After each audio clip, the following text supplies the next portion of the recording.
एक गांव में एक पुरानी हवेली थी जिसके बारे में कई भूतिया किस्से और कहानी सुनाई जाती थी।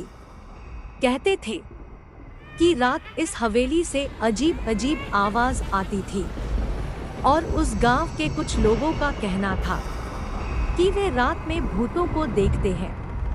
एक दिन रमेश और मोहन नाम के दो लोग आज ही इस गांव में घूमने आए थे। पूरा दिन घूमने के बाद दोनों जब गांव वापस आए तब रमेश की नज़र इस पुरानी सी हवेली पर पड़ी। उसने मोहन को हवेली दिखाते हुए कहा, भाई यह हवेली बंद के पड़ा है, ऐसा लगता है जैसे कई सालों से बंद पड़ा है।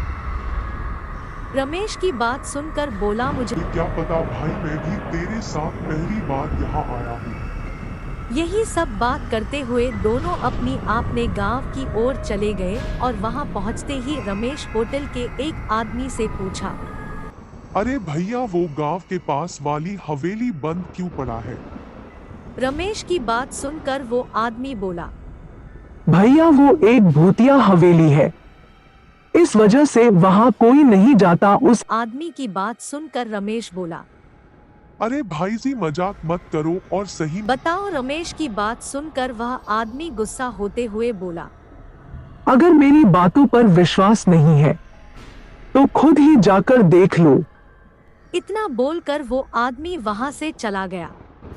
फिर रमेश और मोहन ने सोचा कि क्यों हम उस हवेली में एक रात बिता कर देखें और देखेंगे कि क्या सचमुच वहां भूत होता है कि नहीं। रात के 12 बजे गांव के सभी लोग सो रहे थे, तभी रमेश और मोहन हवेली के अंदर चले गए।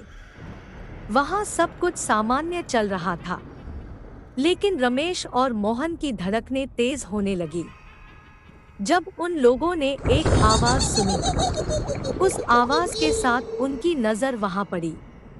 एक पुराने तस्वीर पर पड़ी जो बूढ़ी महिला की तस्वीर थी और उसके साथ की उन दोनों को और भी डरावनी आवाज सुनाई देने लगी। फिर वो दोनों वहां से वापस गांव की ओर लौट गए और वापस घर आ गए। फिर वे दोनों से उस घटना के बारे में किसी को नहीं बताना चाहते थे और पूरी रात सोचते रहे कि क्या वो सच में किसी आत्मा की आवाज थी या वो सिर्फ एक कल्पना थी।